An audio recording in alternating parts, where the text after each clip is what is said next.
Hi, my name is Ryan Talbot, and today I'm here to teach you about the basic fundamentals of a golf swing. What you want is a nice neutral grip, which means if I lay the club flat on the ground and I clap my hands together, they're going to be right on plane. They're not going to be too weak, and they're not going to be too strong, which causes the club face to move and the ball to go in different directions. I've got a good V on my left hand that points up to my right ear, and then I interlock my fingers and place my right hand on top of it, the thumb pointed down the shaft, and the V in this finger coming up towards this shoulder. Don't be alarmed if it feels uncomfortable or unnatural at first. You just want to keep practicing, and eventually it will feel natural. The next thing is to get a good, steady base in an athletic position. You want good flex in your knees and your feet about shoulder width apart. You don't want to be too narrow because that's going to cause you to be too far upright and top the ball. And you don't want to be too wide because that's going to get you real low and cause you to chunk the ball.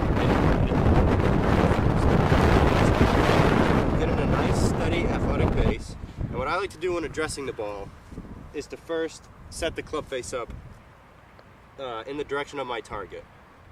Once you've established a good athletic position, you want to focus on your hand position. A good way to do that is to just drop them straight down to the ground.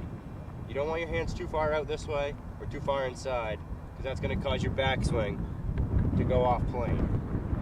A good way to know if your swing is on plane is to use another club and set it up, orient it towards your target. I'm aiming for the white flag out there. So what I want to do is check and see if my swing is on plane. How I do this, so I'm going to flip the club around, and there should only be 2 or 3 points in a swing where the club does not follow this plane. On your takeaway, it's going to follow all the way through, up into here, and this is a point where it's not going to follow it. But then right here, as I come on my at the top of my backswing, this club is pointed straight down. If there's a laser light on this club, it would point straight towards this target. As I bring it back, it's going to be off target again, but my hands are going to be positioned towards my target. If you were to look at this line, it's going to be aimed right at that white flag. You don't want your hands too far high or too low, because again, that's going to deviate your plane, and it's going to cause the ball, it's going to give you a much higher margin of error. Your ball is probably going to either spray either left or right. If you have your hands positioned just right, up here, about a little above the top of your head, it's going to cause that swing plane to be pretty accurate. So as I start my downswing, again, if I had a laser light on this club, it's going to follow that line perfectly. It's going to be off target here, but then as I come through, it's right on that plane. So this is a good tool you can use to practice your swing plane. Make sure it's on point, right at home or anywhere. Now, if you find that your swing plane is pretty good, but you're still not seeming to hit your targets, another good tool you can use this club for is, again, get in a good, steady, athletic base to the point where you feel like you're lined up towards your target. Take this club and place it right across your feet. That's going to help you show exactly where you're aimed towards. So you can take a step back, see if you're oriented towards your target, and if you're not, get up and make the proper adjustments so that you are. Another tool that I like to use is, it really helps when addressing the ball if you just simply lay your club face down first towards your target. Once you do that, it's much easier to establish a good base, and it almost lines up your feet for you towards the target. The next thing I want to talk about is head position and tempo. When you've addressed the ball and you're preparing your swing, it's imperative that you do not move your head at all.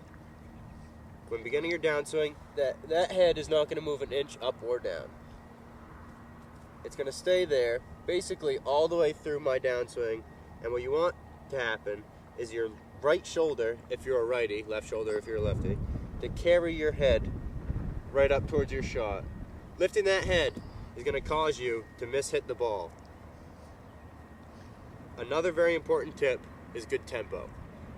You want basically a tempo of 1 and 2. Having good tempo in your golf swing is going to help you keep your hands much more in control as you're coming in through your downswing, which is going to lead to the club face being much more on target. If you're able to keep your swing in control, then your club face is going to stay much more flush with the ball, not causing you to turn the club face over, which will lead to drawing the ball or hooking the ball, or leaving your club face too far open, which is going to cause you to slice the ball. Also, you want to keep a nice loose grip. Don't forget that. A nice loose grip is going to allow you to get those hands turned over and to get the club face through the ball. A tight grip is going to cause you to just not get club rotation as you come through, which is going to cause you to most times leave that club face open, which is what a lot of people who have the slicing problem do. Establish your head base. Let your hands hang right below your face. Make sure you have a proper grip that feels comfortable, aligned with your target,